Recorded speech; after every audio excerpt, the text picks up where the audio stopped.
Zina la Atate ndi la Mwana ndi la Mzimu Woyera. Amen. Chaulere cha Ambuye athu Yesu Khristu ndi chifundo cha Mulungu Atate ndiponso mphatso za Mulungu Mzimu Woyera zikhale nanu abale nonse pamene tikugawana mawu a Mulungu.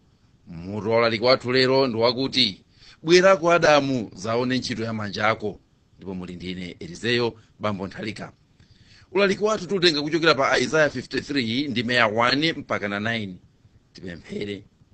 Mulungu Atate athu, tikuthokozani chifukwa ya siku la lero, siku labwino limene mwatipasa kuti tigawane mawu anu. Mawu anu ndi opasa moyo. Tithandizeni kuti mawu anu atilandire ndi mtima wonse, agwire ntchito moyo mwathu, kuti poteropo moyo wathu uyendere kufuna kwanu. Tikupempha zonsezi m'dzina la Yesu Khristu mweyo Ambuye athu. Amen. Isaiah 53 1 mpaka na 9. Ndani wazikhulupirira zimenezi tamvazi? Ndani wazindikira mphamvu za chauta pa zimenezi? Paja mtumiki wake uja adauka ngati chiphukira pamaso pa Mulungu, ndiponso ngati muzu mu nthaka yowuma. Iye analibe maonekedwe enieni kapena nkhope yabwino kuti ife nkumamuyang'ana.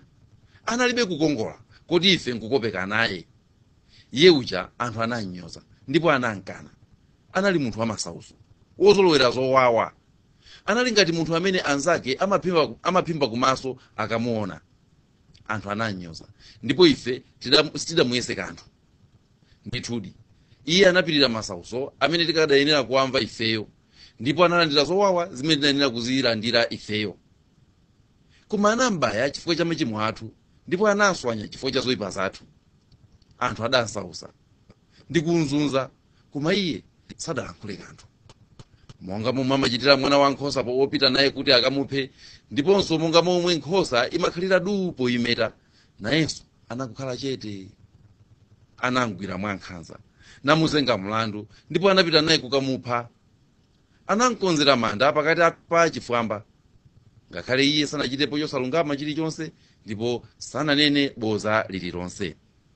Mawu a Ambuye. Tithokoze Mulungu. Siku lina ndinamva njala nditu yayikulu, yofunitsitsa kuti nditachitapo kanthu kena kake mchaka chinochi chachikhulupiriro, kuti mwina chikamatha chakachi nsakanene kuti palibe chimene ndaonapo ine, kopa kuti nzangojoyina nawo gulu la anthu amene akungochalira kuti siku losekera chakali kuti azavine ndi kudya, ngakhale palibe chimene iwowo apanga mchakachi. Ntakasakatula mbiri ya chaka chachikhulupiriro chimenechi ndikuunguza kuti kodi ati tizipangamo chani. Ndapeza kuti chinthu chimodzi choyenera kuchita mchaka ichi chachikhulupiriro ndi kuwerenga katekisimu wa Katolika.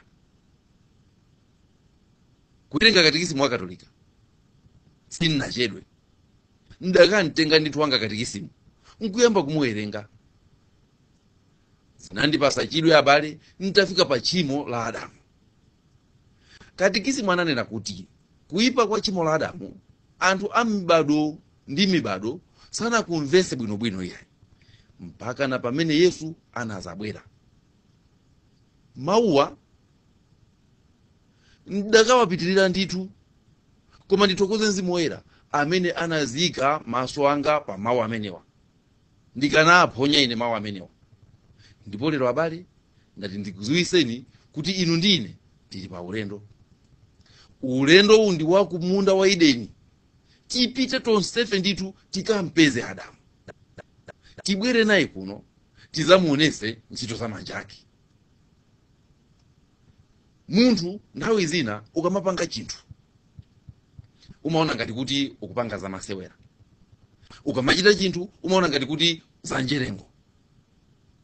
Adamu ndi mkazi wake Eva mu Genesis, Mulungu anafotokozera bwinobwino kuti ufulu ndikukupasani mutha kudya chokudya chilichonse cha mtengo wina uliwonse, koma mtengo uwu musatani musadye. Ndiye njoka inabwera ndikuwauza kuti inu Mulungu akunama idyani. Anadya, kenaka anazindikira kuti ali maliseche. Genesis 3 ndi 7. Pokudya zimaoneka ngati zazing'ono, natafuna nanyong'olera ndi nkaza cheho, koma atadya nkumaliza anaona kuti zasokonekera. kunaliwo kukabisalako Adamu ayenera kuti anamfunsa Eva, akazanga ali kufanafana ndi Mulungu mukanena kuja kumeneko? Akazanga tandiuzeni, mukati tifanafana ndi Mulungu, kufanafana Mulungu kuja manena malisechewa? Kuliko Eva ananguti vyoli. Taona mkazi wanga zimene wandipangazi. Adamu tu amene, taona zimene wandipangazi. Monse unkandiumiriza kuti ndidye chipaso mucha, chimene ukafuna iwe nchimenechi. Eva, tikafuna iwe nchimenechi. Eva zyoli. Mulungu anatamangisa munda muja nkukawasiya kunja kwa munda ndikuika alonda akerubi. Genesis 3:22. Abali kamwita neni Eva, kamwita neni mwina mmalo mwa Adamu timfunse Eva ifeyo kuti kodi mayi mukuziona zimenezi? Ntchito za manja anu izi, ntchito za manja anu. Njoka ndiye tisayitane ndikuitana kumene chifukwa yoyo ndiye izingomwitulira ndi kumaseka, nanga sizomwe ikafuna zatheka. Sopano munthu adali ndi Mulungu ndi zimene njoka ikafuna zatheka, ndiye zingayitane kumayifunsa izingomwitulira. Koma katekisimu wa Katolika akunena kuti ngakhale zinthu zidayipa chonchi, sikuti zinafikapo kwenikweni kuti ati zinthu zayipa. Ayi, mitima mwanthu sikuti mmamveka kuti zinthu zayipisisa. Nthawi zina munthu amatha kuphika mpunga kupyerera, kubweresa pa tebulo, namatapa, namadya, namaponya nkamwa. Koma pamafika nthawi ina nkuona weka kuti ayi apatu ndiye sizinachite bwino yayi. Kweka ndikupita kuchipinda ndikukazisekera kuli kumva chisoni ndi manyazi kuti kumabale tauni nizaphika inezi. Katekisimu akunena kuti uchabe wa chimo la Adamu sunaoneke ndi anthu ambuyo. Anthu sanauone uchabe wa chimo lija, amangona ngati kuti sikuchimwa. Sadaone kuipa kwake mpaka pamene Yesu anabwera. Adamu akaliona chimo lake akanatha kumamwetulira pang'ono ndithu. Nanga zachitika, amazo azimachitika, moyo zimachitika choncho. Komano kubwera kwa Yesu kunalibenso zomwetulira. Adamu akanabwera ndikuzukapo ndikuzamuona Yesu, zomwetulira kunalibeko. Chifukwa Adamu adaonano kuipa kwa chimo limene anapanga, kuipa kwa zintchito za manja ake. Inuyo foni yanu imati ikagwera m'madzi mmati yaonongeka, koma inuyo muntimamo mmati kanena kuti kamene kaonongekako nkakang'ono kosavuta. Mavutidwe a foniyo mmakawaziwano bwinobwino, akabwera okonza ndikukuzani kuti ambuye foni iyi zamoyo sotu palibepo tu apa. Ndimati kani zitali za serious yeti. Chimenecho ndi chimene katekisimu wa Katolika kunena. Chimo la Adamu linaononga, koma kuononga kwake kunaoneka kwambiri Yesu atabwera. Kuti kani chimo lija ndiloyipa chonchi. Choncho kuti ifeyo tilimvese chimo la Adamu, katekisimu akunena kuti tipite ifeyo tikantenge Adamuyo timbwerese mu nthawi ya Ambuye Yesu. Tikanyamule timbwerese mu nthawi ya Ambuye Yesu. Chifukwa tikamuyika mu nthawi yake yomweyo samvesa kuipa kwa chimo lakero. Ndiye ine sininatope ndaubusa ulendo ndithu, ndaubusa kwa Adamu kukantenga. Adamu uzindisata. Adamu ali dati iyayi uzindisata. Iwe Adamu ukukumbukira zimene unapanga munda mwaide ndi mkazi wako Eva. Tiye ukaone zosatira zake. Ndi nanyamula Adamu ndi mkazi wake. Tinenda ndawala ndithu atavala nthawi zache afuleya. Ulendo nawo ku nthawi ya Ambuye Yesu. Ndende nawo zakuti sitiyambira pataliya. Yesu titakumana naye mu Getsemani, titamuona Yudasi akubwera kuzampereka Yesu. titaona zimenezi ndinacheuka ndikumuyang'ana Adamu, nayenso anandiyang'ana. Tinapitirira ulendo ndi Yesu. Kenako Yesu wayambano ulendo wokonza zimene Adamu anaononga, kufuna kuombola dziko lapansi. Namuza Adamu, uzingomuyang'ana uyuyu Yesu. Apapa zikufuna kupanga iye, akufuna no akonze zinaononga iwe zija, ndiye ndifuna uziyang'ana. Yesu ananyamulidwa. Ulendo kwa Pilato. Ine ndi Adamu ndiye patikungoyang'ana. Ife pambuyo pa ngati Petro. Monse Petro ankamukana Ambuye Yesu, ife natitoona. Ine pambali pa Adamu mbali nayi, Eva mbali nayi. Pilato anafunsa. Kumafunsa anthu, mukufuna ndikumasulireni yani? Yohane 18:39. Anthu anafuula, Balabasi, Balabasi. Ndinacheuka ndikumuyang'ananso Adamu. Ndiye ndinafunsa, mukuona zimene tchimo lanu labereka tsopano? Mukuona kukupitidwa? Mukuona ngati kuli bwino? Ndinamuyang'ana Eva. Eva anangoweramira pansi. Nthawi imeneyo Yesu atangovekedwa kansalu pokhapapa. Anatengedwa ulendo kukaperekedwa m'manja mwa asilikali. Koma ndiye anankwapula munthu, kunkwapula. Akati tcha. Magazi kuti fa. Eva kuphimba kumaso. Akati chikwapu chamenga chijatwa. Yesu kuti maine. Eva misozi. Yesu akati abale mukundipha. Eva misozi yosa pukutika. Akantembenuzira ku Yesu. Kuti twa. Yesu kuti lobodo. Kuti sangathenso kuzilimbisa olo pang'ono. Olo kupanga makani sakanatha. Ndinamuyang'ana Adamu. Adamu anangotulusa kahandika chifinthumba kupukutira misozi. Zinandiwawa. Ndipo ndinamuza Adamu kuti, Adamu, zonsezi tu tchimo lanu. Eva, zonsezi ndinu. Zimene mafuna inu ndi zimenezi. Taonani tsopano ntchito ya manja anu. Mulungu anakuzani musadye, inu mukaona ngati njerengo. Koma taonani zimene tchimo lanu lapanga. Uyutu wabwera kuti atembenuze zimene munapanga zija. Koma taonani tsopano. Yesu anatengedwa abale. Kusenzesedwa mtanda. Anthu namamuyimba mosemo. Nyimbo kumamuyimba ngati wakuba, usalire, wabaweka, usalire, waba. Anthu kumamuyimba Yesu. Ine ndi Adamu, ndi Eva, tili pambuyo. Adamu chisoni chinangwira. Adantenga Yesu jankuka muveka ndi chisoni chaminga. Mose Yesu ankagwa koyamba, Adamu ali pambali pangapa. Sindinafune kumunyengerera, ndinamfunsa, Adamu, simwakondwa tsopano, zikafuna inu zija zimenezi. Munthu yutu chivutikira iye sichinayi, akonze zolakwa za inu. Akonze ziko limene inuyo munaliwononga. Taonani lero tsopano. Adamu kundiyang'ana abale. Maso ali piliwiri, kufira ndi kulira.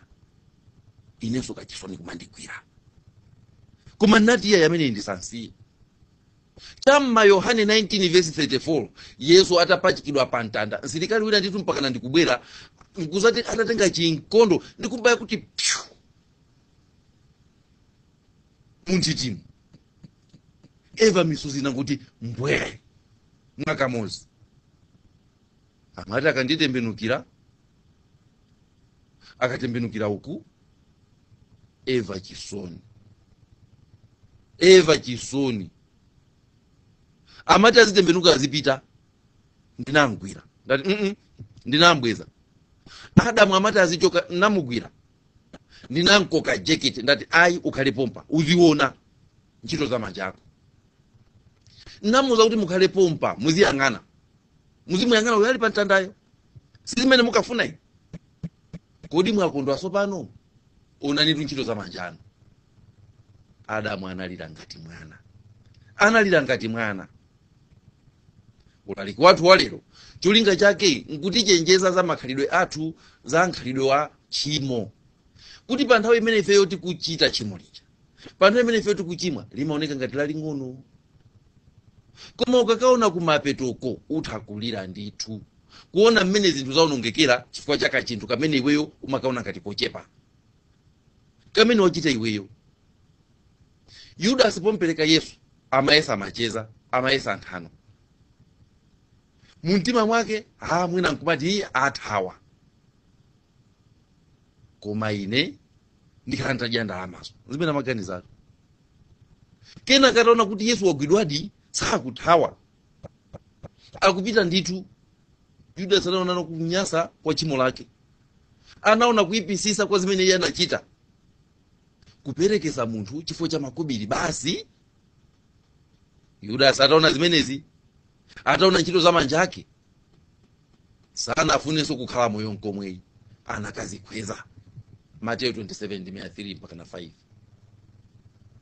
Nthawi zambiri anthu fe sitimva chisoni ndi machimo athu chifukwa sitiona kumapetoko kuti kodi chimo lathu lilaononga motani. Koma nthawi zina Mulungu amatipasa mpata oti tione chiwonongeko chimene chimo lathu lachita, ndipo tikaona timamva chisoni.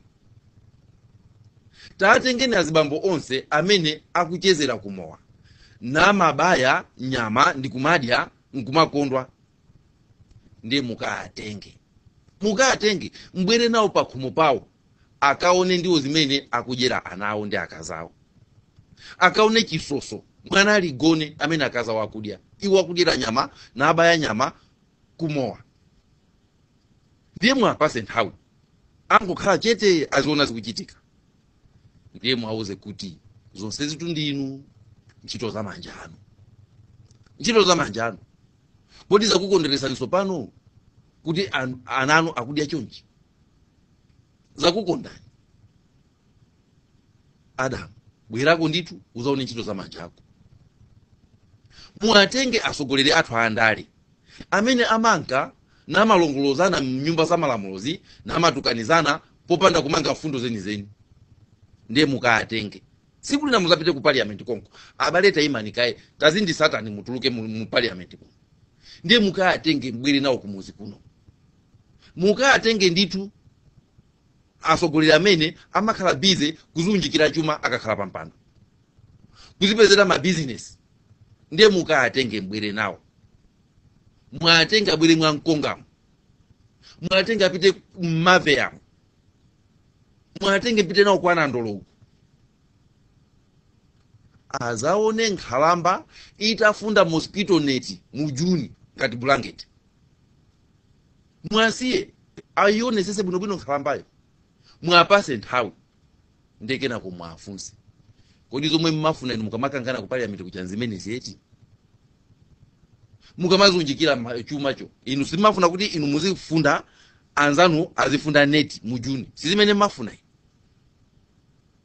Ndiye mwasiye amuone ndithu munthu uja kwa kanthawi,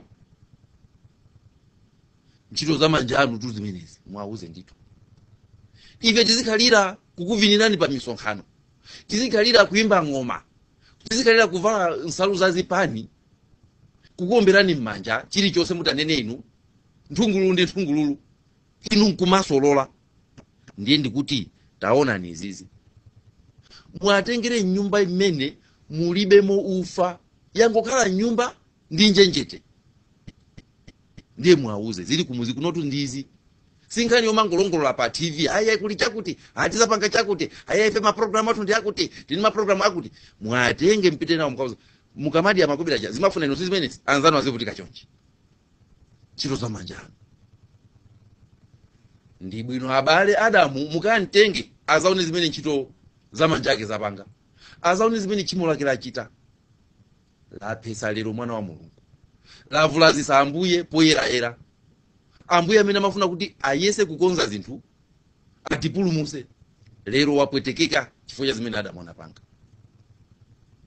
kukaputa milandu dala uko mpaka na kukhoti, mamiliyoni napita ati chipepeso. Aya uyu boma linamulakwira mumpepese ndi chakuti, awa boma linalakwira mwapepese ndi chakuti. Mukaatenge amene wowo ndi malo yawo amene amakayimirirawo, mubwere nawo kumuzi kuno. sikuti akabwera kuno ndi nyimbo nozosatha ayi ine ndimaganizira amphawi ine ndimaganizira amphawi mamiliyoni mwata yapa milandu aja. Tabwera nimuone nyumba zigona anthu. Chisa chatimba chili bwino, chisa chatimba kudi zokusangalasani? Zokusangalasani? Adamu akwenera akatengedwe, Eva akwenera akatengedwe abwere kuno azasimikize kuti ntchito za manjawo zaphesa mwana wa Mulungu, ntchito za manjawo zavulazisa wina. Mwina inu nkumachita miseche namunena kuti ayayi tingokamba nkhani kumanena anzanu inanu namangona ngati kuti asinkhani chabe. Inetu ndibwera nzakutengeni, amiseche nonse ndibwera nzakutengeni. Tipite mmakomomu mwa anthu amene niyo mwaonongera mbiri yawo, tipite mmabanja amene anali okondwa, mabanja amene anali pamtendere, koma lero moyo wawo wasinthiratu. Sakukhulupirana, angokalipirana, sakukhulukirana, sakuyankhulana za mtendere chifukwa cha inu. Ndiye ndizakutengani nkakukhazikeni pansi. Munthu akazakupangirani miseche nkukuonongerani banja lanu, kantengeni. Mukamuza kuti ukhale apo uzitiyang'ana. Ndiye mukatilo muyambe nokuphipitana ndi amunanu, kumenyana, mumenyane. Mukamata ndi mumuza kuti siwakondwa, sizimene mafuna kuti ife tiziyambana iwe uzikhala pamtendere. Ndiye tsiku lonse tikapamenyana tizikakutenga uko uzikhala apa timenyane uziona. Adamu ukuona, Eva waziona zimenezi ntchito za manja ako. Kodi wakondwa? Petro anankana Ambuye, ndipo iye amaona ngati kuti zazing'ono kunkanako. Haya hiniziwa. Koma Mulungu anankomera mtima Petro kumuonesa uchabe wa zimene iye anachita nthawi yomweyo, kuti Yesu wapita ndithu chifukwa cha kunkana kwa iyeyo. Petro analira. Mateyo 26:69. Mayi wina wake popsha mtima kuti mwana wake wapseresa ndiwo anankapiza mazotenda. Kwa mwinakeyo chinali chilango basi, kungomulanga basi. Anthu anakanyamula mwana uja kupita naye kuchipatala, atapsha mabala okhaokha, mwana ali pa oxygen. Anthu tu sana siyire pompo, ataona kuti mwana uja sizikuyenda, anthu anapita kukankoka mayi uja, tiyeni kuchipatala mayi mukaone. Ndiye kufika kuja kukapeza kamwana kakuvutika ndi mabala, akuvutika kupuma, kena kamwana ndagona pa. Aliyense anatembenuza mutu, ali mbali mabidi muja kutembenuza mutu kwa yang'ana mayi aja. Zintchito za manjanu izi, zintchito za manjanu. Mayi analira. Ndiye ndikuti mukatenge azibusa onse amene amanamiza anthu ndi machiriso, ndikumalesa anthu kupita kuchipatala, kwalesa anthu kumakhani maera ARV. Ndiye ndikuti mukakokole aziprofeti onse amene akuyika mizimu yoyipa mwa anthu, ndiye mwaonese munthu uja ataonongeka ndikudwalika. Ndiye munkhazike pafupi naye profetiyo kandi mbusayo.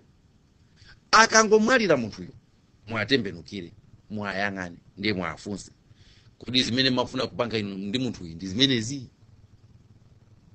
Akamona munthu uja atachakachika mwafunse zikafuna inu si zimenezi.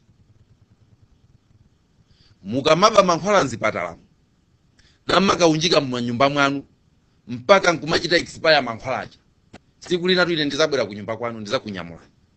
Ndiye ndizakutengani, ndikukutengani ndikukakwikani kumiyendo kwa odwala amene amasowa mankhwala amene munakasunga inu akumwalira. Ndiye azamwalire inu mukuona, ndipo ndizakutembenukirani ndikukuyang'anani. Funso lache lizakhala lomwelo, simwakondwa kuti zachitika zimene mafuna inu. Adamu akatengedwa azaone ntchito za manja ake. Abale, kuipa kwa chimo sikumaoneka nthawi kupanga iweyo, uchabe wake ndi kuvulaza kwake sikumaoneka nthawi yomweyo, kumazaoneka msogolo. Ndikwa ife akhristu timayenera kumakhala anthu ochenjera ndikuziwa kuti zipanga inezi zizaonongesa zina zake. Kuli azibambo amene mabanja awo akuvutika, pamene iwo enakewo angoona ngati zabwinobwino. Umpasa mimba msungwana lero kunena mimba imwe ndipasa ndinu kukana. Mwinako pokana umaona ngati wa nzeru, umaona ngati zochepa. Kamwana kaja kakabadwa ndi mukamuone zimayi uja akuvutika ndi mwana uja, akusauka, akusowa chokudya. Kamwana kaja katasanduka ka munthu kena kachikotuwa, inenza kakutengani ndithu nzakuonesa ni mwana uja mwakondwa sizimene mafuna. Adamu, uone ntchito za manja ako. Tiyeni akhristu kuyambira lero titisingasinga pa zimene tikupanga ife. Chimo linga chepe maka kusogoloko limazatulusa mavuto akulu. Ifeyo tisakhale anthu ozunzitsa miyoyo ya anzathu, koma timpemphe Mulungu azazise chikondi chake mu mtima mwathu kuti poteropo ifeyo tikhale obweretsa chikondi ndi mtendere malo mobweretsa mavuto kwa anzathu. Tipemphere. Mulungu wamphamvu zonse tikupemphani muzaze mitima yathu ndi chikondi chimene chizatithandiza ife kupewa machimo amene anafesa mwana wanu. Tikupempha zonsezi m'dzina la Yesu Khristu yemweyo Ambuye athu. Amen. Ndakuthokozani abale, tiyeni siku lina tizakumane pompo. Munali ndine Elizeo Nthalika, zikomo kwambiri.